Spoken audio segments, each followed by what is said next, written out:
എല്ലാവർക്കും നമസ്കാരം. പുതിയൊരു വീഡിയോയിലേക്ക് സ്വാഗതം. കഴിഞ്ഞ ദിവസമാണ് ഡൽഹി എയർപോർട്ടിൽ വെച്ച് 127 മലയാളി PFI ഭീകരവാദികളെ NIA അറസ്റ്റ് ചെയ്തത്. ഈ 127 പേരെയും സൗദി UAE എന്നീ രാജ്യങ്ങൾ ഡൽഹിയിലോട്ട് ഡീപ്പോർട്ട് ചെയ്തതാണ്. അപ്പോൾ ഡൽഹി എയർപോർട്ടിൽ കാല് കുത്തിയ ഉടനെ തന്നെ NIA ഇവന്മാരെ പൊക്കി. അപ്പോൾ ഏത് കോണ്ടക്സ്റ്റിലാണ്, ഏത് സാഹചര്യത്തിലാണ് ഈ 127 പേരെ ഈ രണ്ട് രാജ്യങ്ങളും ഡൽഹിയിലോട്ട് ഡീപ്പോർട്ട് ചെയ്തതെന്ന് ഞാൻ പറഞ്ഞുതരാം. അതായത് ഇന്ത്യ രാജ്യം ഒഫീഷ്യലായിട്ട് ഈ രണ്ട് രാജ്യങ്ങളെടുത്തും റിക്വസ്റ്റ് ചെയ്തിരുന്നു. അതായത് PFIക്ക് സാമ്പത്തിക സഹായം ചെയ്ത് ഇവരെ വിട്ടുതരണം എന്ന് പറഞ്ഞ്, അതായത് ഇന്ത്യയിൽ നിരോധിച്ച ഒരു ഇസ്ലാമിക ഭീകര സംഘടനയാണ് PFI. അപ്പോൾ അവർക്ക് വേണ്ടി അവർ നേതാക്കന്മാരെ പുറത്തിറക്കാൻ വേണ്ടി ലീഗൽ സഹായം നൽകാൻ വേണ്ടിയൊക്കെ ഒരുപാട് ഫണ്ട് നൽകിയിരുന്നു കുറേ ആൾക്കാർ. ഈ 127 പേര്, ആ 127 പേരുടെ ലിസ്റ്റാണ് എന്താ പറയേണ്ടത് ഈ രണ്ട് രാജ്യങ്ങൾക്കും കൈമാറിയത്. അപ്പോൾ ഈ ഇന്ത്യ രാജ്യവും ഈ രാജ്യങ്ങളും തമ്മിലൊരു കരാറുണ്ട്. അതായത് സാമ്പത്തിക കുറ്റകൃത്യം നടത്തുന്നവരും അങ്ങനെയുള്ള അതായത് നിരോധിത സംഘടനകൾ സാമ്പത്തിക സഹായം ചെയ്യുന്ന അങ്ങനത്തെ കുറ്റവാളികളൊക്കെ കൈമാറാൻ തക്ക രീതിയിലൊരു നിയമം ഈ രാജ്യങ്ങളുമായിട്ട് ഇന്ത്യക്കുണ്ട്. അപ്പോൾ അതിൻ്റെ അടിസ്ഥാനത്തിലാണ് ഈ രണ്ട് രാജ്യങ്ങളും ഈ 127 മലയാളി PFI ഭീകരവാദികളെ ഇന്ത്യക്ക് കൈമാറിയത്. അപ്പോൾ ഇന്ത്യ NIA അന്വേഷിച്ചുകൊണ്ടിരിക്കുകയാണ്. അതായത് PFIയുടെ ഉറവിടം, മൊത്തം സാമ്പത്തിക സ്രോതസ്സ്, അതായത് ഇപ്പം അവർ നേതാക്കന്മാരൊക്കെ ജയിലിലാണ്.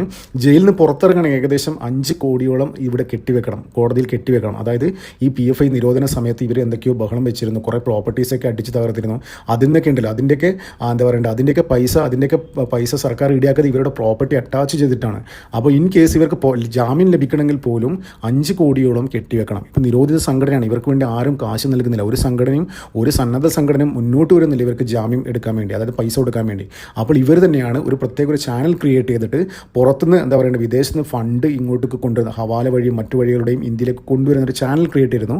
അപ്പോൾ അതുവഴി ഫണ്ട് കൊടുത്ത 127 മലയാളി PFI ഭീകരവാദികളാണ് ഇപ്പോൾ ഈ രണ്ട് രാജ്യങ്ങളും എന്താ പറയുക ഇന്ത്യ രാജ്യത്തിന് കൈമാറിയത്. അവർ ഡൽഹി എയർപോർട്ടിൽ ഇറങ്ങിയ ഉടനെ തന്നെ NIA പൊക്കി. അപ്പോൾ എന്താണെന്നറിയോ ഇതിൽ നിന്ന് സർക്കാർ ലക്ഷ്യം വെക്കുന്നത് എന്താണെന്നറിയോ, 2022 സെപ്റ്റംബർ 20 കേന്ദ്ര സർക്കാർ PFI നിരോധിക്കുന്നത്. അപ്പോൾ 5 വർഷത്തേക്കായിരുന്നു ബാൻ. ഈ 2027 അവർ ബാൻ അവസാനിക്കും. അപ്പോൾ ബാൻ അവസാനിക്കുന്നതിന് മുന്നേ തന്നെ അവർക്കെതിരെ ശക്തമായ തെളിവുകൾ സ്വീകരിച്ച്, അതായത് അവർ ഇന്ത്യക്കെതിരെ നടത്തിയ പല കാര്യങ്ങളും എന്താ പറയുക അതിൻ്റെ തെളിവുകൾ, എല്ലാ തെളിവുകളും ശേഖരിക്കേണ്ടിയിരിക്കുന്നു. അപ്പോൾ എല്ലാ തെളിവും ശേഖരിച്ച് 2027 ബാൻ അവസാനിക്കുന്ന PFIക്ക് അതിന് ഒരു 5 വർഷം കൂടി നീട്ടിക്കൊടുക്കാൻ, അതായത് ഒരു 10-15 വർഷത്തേക്ക് അല്ലെങ്കിൽ ലൈഫ് ടൈം ബാൻ അടിച്ചു കൊടുക്കാൻ തക്ക രീതിയിൽ തെളിവുകൾ ശേഖരിക്കാൻ വേണ്ടിയാണ് വിദേശത്ത് നിന്നുള്ള ആൾക്കാരെ തന്നെ NIA പൊക്കിയത്. അപ്പോൾ ഇവർ കോടിക്കണക്കിന് രൂപ എന്താ പറയുക കേരളത്തിലെ PFI ആൾക്കാരുടെ അക്കൗണ്ടിലേക്ക് അയച്ചു കൊടുത്തു, പല രീതിയിലും കൊണ്ടുവന്നു എന്നാണ് റിപ്പോർട്ട്. വ്യക്തമായ തെളിവിൻ്റെ അടിസ്ഥാനത്തിൽ തന്നെയാണ്, അതായത് ഇന്ത്യ രാജ്യം കുറേ തെളിവുകൾ, അതായത് വ്യക്തമായ സോളിഡ് എവിഡൻസ്, അതായത് ഡിജിറ്റൽ തെളിവുകളടക്കം ഈ രാജ്യങ്ങൾക്ക് കൈമാറി. അപ്പോൾ അതൊക്കെ അവർ വെരിഫൈ ചെയ്ത് അത് ഉറപ്പുവരുത്തിയതിന് ശേഷമാണ് ഈ 127 പേര്, ഇത് ആദ്യത്തെ സംഘമാണ് കേട്ടോ. ഇനി അടുത്ത മാസം 150 പേരടക്കുന്ന അടുത്ത ബാച്ചിനെയും രണ്ട് രാജ്യങ്ങളും ഇന്ത്യ രാജ്യത്തിന് കൈമാറി. ഇതൊക്കെ ഇവരുണ്ടല്ലോ ഈ പോപ്പുലർ ഫ്രണ്ടിന് വേണ്ടി വിദേശ രാജ്യങ്ങളിൽ നിന്ന് ഫണ്ട് പിരിച്ച് ഇങ്ങോട്ട് കൊണ്ടുവരുന്ന പല മാർഗ്ഗങ്ങളോട് കൊണ്ടുവരുന്ന ടീമായിരുന്നു. കഴിഞ്ഞ ദിവസം കുറച്ച് മാസം മുന്നേ, ഏകദേശം ഒരു മാസം മുന്നേ ED ഒരു പത്രക്കുറിപ്പ് ഇറക്കിയില്ലേ, അതായത് വിദേശത്ത് നിന്ന് 16,000 അക്കൗണ്ടുകൾ ഉപയോഗിച്ച് ഇന്ത്യയിലേക്ക് ഹവാല വഴി പണം കൊണ്ടുവരുന്നത്, PFIക്ക് വേണ്ടി പണം സ്വരൂപിക്കുന്ന ഒരു ടീമുണ്ടായിരുന്നു, 16,000 പ്രോക്സി അക്കൗണ്ടുകൾ ഉപയോഗിച്ച്. അപ്പോൾ അതിൽ പ്രവർത്തിച്ച ഒരു വ്യക്തിയായിരുന്നു ഒരു ബിഹാറി സുഡാപ്പി, മുഹമ്മദ് ആലം എന്ന് പറഞ്ഞ സുഡാപ്പി. ആ സുഡാപ്പി ഡൽഹി എയർപോർട്ടിൽ വെച്ച് NIA അറസ്റ്റ് ചെയ്തിരുന്നു. അപ്പോഴാണ് ഇവർക്കൊരു കാര്യം മനസ്സിലായത്. അതായത് ഈ അക്കൗണ്ടുകളൊക്കെ ശരിക്കും NIA ഒബ്സർവ് ചെയ്തുകൊണ്ടിരിക്കുകയായിരുന്നു, NIA മോണിറ്റർ ചെയ്തുകൊണ്ടിരിക്കുകയായിരുന്നു. അപ്പോൾ ഇതുമായി ബന്ധപ്പെട്ട എല്ലാ ആൾക്കാരും NIA പൊക്കുന്നില്ല കാര്യം മനസ്സിലായത് അപ്പോഴാണ്. ഈ ബിഹാറി സുഡാപ്പിയെ, മുഹമ്മദ് ആലം എന്ന് പറഞ്ഞ സുഡാപ്പിയെ പൊക്കിയതിന് ശേഷമാണ് ഇവർക്ക് മനസ്സിലായത്.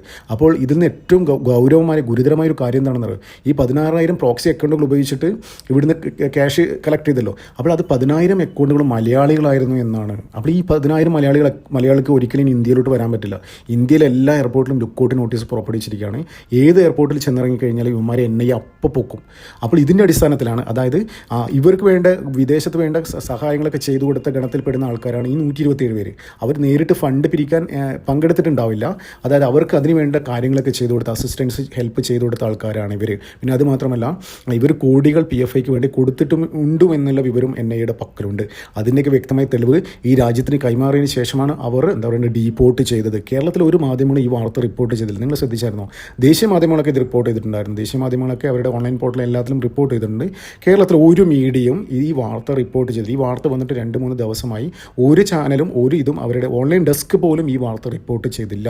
കാരണം എന്താണെന്ന് വെച്ച് കഴിഞ്ഞാൽ അങ്ങനെയുള്ള മാധ്യമപ്രവർത്തകരുള്ള ഒരു നാടാണ് നമ്മുടെ കേരളം. കുറച്ച് വർഷം മുന്നേ നമ്മൾ കേട്ടതാണ്, അതായത് കേരളത്തിലെ പ്രമുഖ മാധ്യമപ്രവർത്തക ഈ STPയുടെ ആക്രമണം അത്രത്തോളം നമുക്ക് ചർച്ച ചെയ്യാൻ താല്പര്യമില്ല.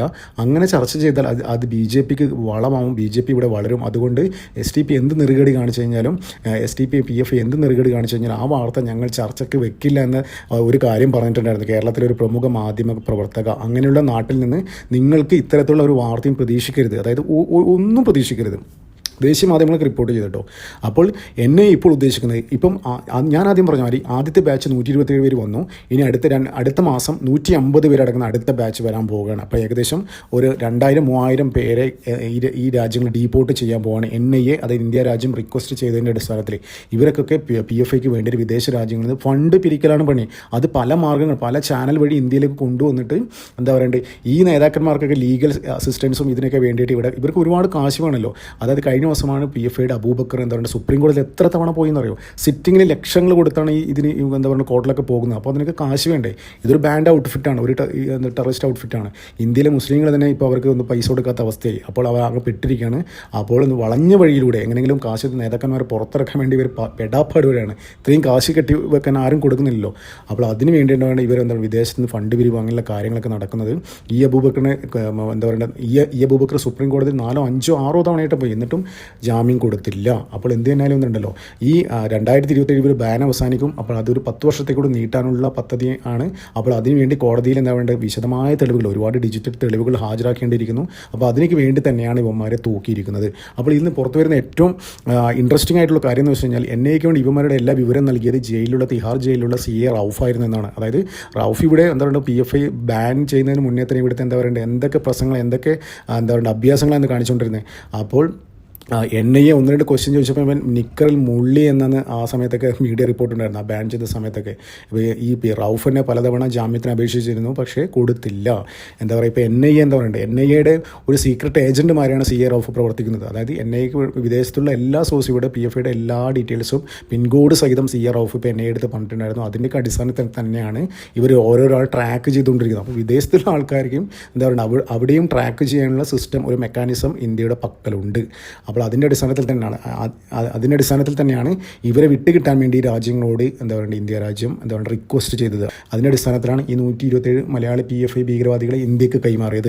ഇനി അടുത്ത മാസം അല്ലെങ്കിൽ ഈ മാസം അവസാനം 150 പേരടങ്ങുന്ന അടുത്ത ബാച്ചും വരുന്നുണ്ട്. എന്ത് തന്നെയായാലും ഇവരുടെ പുറകെയുണ്ട്, അതായത് PFI എന്താ പറയുക ഇവർക്ക് സാമ്പത്തിക സഹായം ചെയ്യുന്ന എല്ലാവരും പുറകെ കേന്ദ്ര സർക്കാർ ഉണ്ട്. എന്താ പറയുക, നിങ്ങൾ അതുകൊണ്ട് അധികം അഭ്യാസം ഇറക്കേണ്ട, മര്യാദയ്ക്കാണെങ്കിൽ ഇവിടെ എല്ലാവർക്കും മര്യാദയ്ക്ക് ജീവിക്കാം. അത് മാത്രമേ പറയാനുള്ളൂ. നന്ദി, നമസ്കാരം. മറ്റൊരു വീഡിയോ കാണാം.